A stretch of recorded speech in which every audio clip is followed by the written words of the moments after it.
Shalom jemaat terkasih, kita berjumpa kembali dalam Rema, Renungan Masa Advent.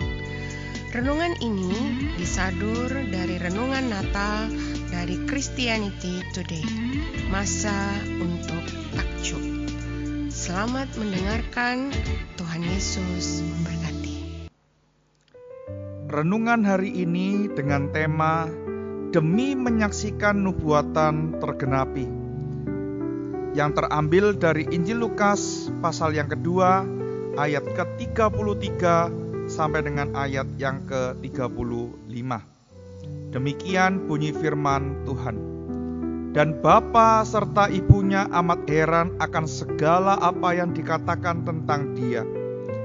Lalu Simeon memberkati mereka dan berkata kepada Maria, ibu anak itu, sesungguhnya anak ini ditentukan untuk menjatuhkan atau membangkitkan banyak orang di Israel, dan untuk menjadi suatu tanda yang menimbulkan perbantahan.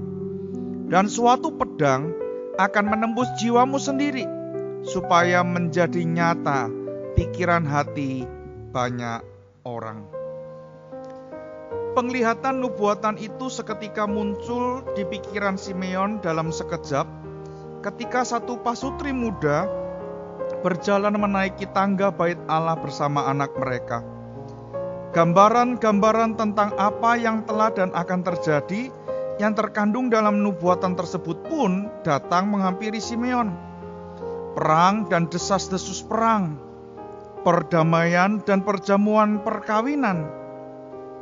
Sehelai kain lampin dari linen, tirai linen bait Allah terbelah menjadi dua. Erangan seorang gadis Yahudi yang sedang melahirkan di kandang.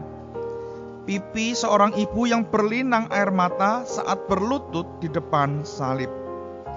Setiap gambaran itu merujuk pada penggenapan janji yang telah ia nantikan sepanjang hidupnya, yaitu Mesias yang akan membuat dunia jungkir balik dengan sendirinya. Dunia di mana yang lemah lembut menjadi kuat dan yang kaya menjadi miskin.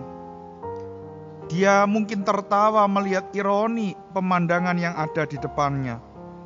Seorang bayi mungil dengan kekuatan untuk mengalahkan maut dan pasutri miskin yang menyaksikan penobatan terbesar dalam sejarah.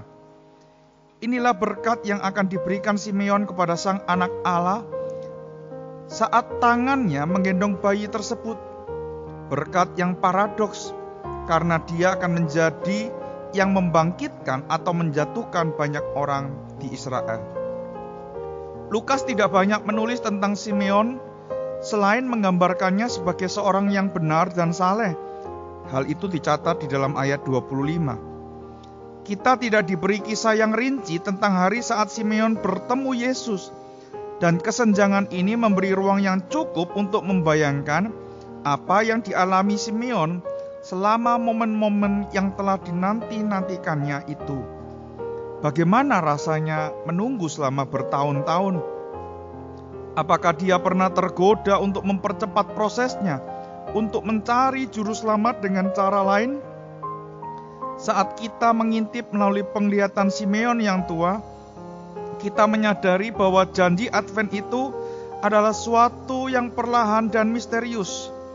Janji tersebut membuat kita menantikan dan bertanya-tanya. Secara pribadi saya tidak begitu cakap dalam hal kelambatan. Saya cenderung ingin melesat melewati masa Advent bersama orang-orang di seluruh dunia dengan cekatan menghitung hari di kalender bulan Desember saya. Bergegas melewati bagian-bagian yang misterius dan membingungkan hingga tiba pada malam kudus yang diterangi cahaya lilin dan hadiah-hadiah yang meriah. Saya terburu-buru seolah-olah semakin sedikit saya memikirkan tentang kepedihan Bethlehem, semakin saya dapat menikmati kelap-kelip lampu, pohon Natal, dan kue-kue Natal. Ketidaksabaran saya adalah cara untuk menolak pertanyaan-pertanyaan yang terus muncul, namun saya kemudian mengingat Simeon. Simeon menunggu dan menunggu. Bersama dengan para nabi lainnya di Alkitab, Simeon merenungkan paradoks Advent selama bertahun-tahun. Tidak seperti saya yang memiliki kalender. Simeon tidak memiliki kemewahan untuk menghitung mundur atau kemudahan untuk mengetahui bagaimana kisah itu akan berakhir. Dia hanya merasa nyaman dengan satu hal yang dia ketahui: Allah akan menggenapi apa yang telah dijanjikannya. Kita, seperti Simeon, sedang menanti dalam bayang-bayang senja di antara karya keselamatan Yesus di kayu salib dan penebusan akhir dari kedatangannya yang kedua kali.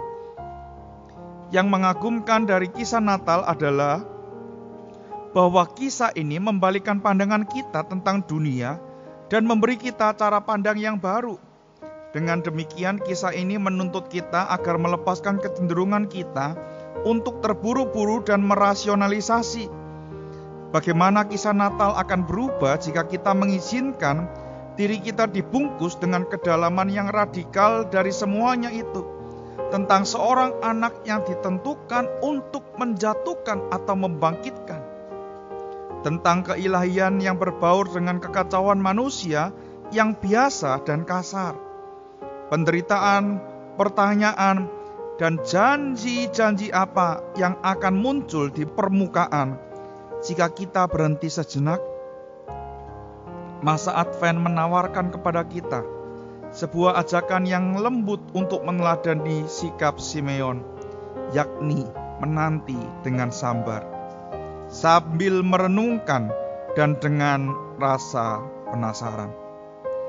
Bapak Ibu Saudara yang terkasih, seperti Simeon, bagaimana Anda dapat mengembangkan sikap menanti dengan sabar dan penuh rasa penasaran dalam perjalanan rohani Anda sendiri, khususnya selama masa Advent? Marilah kita merenungkannya. Terima kasih telah mendengarkan renungan hari ini. Tuhan Yesus menyertai kita.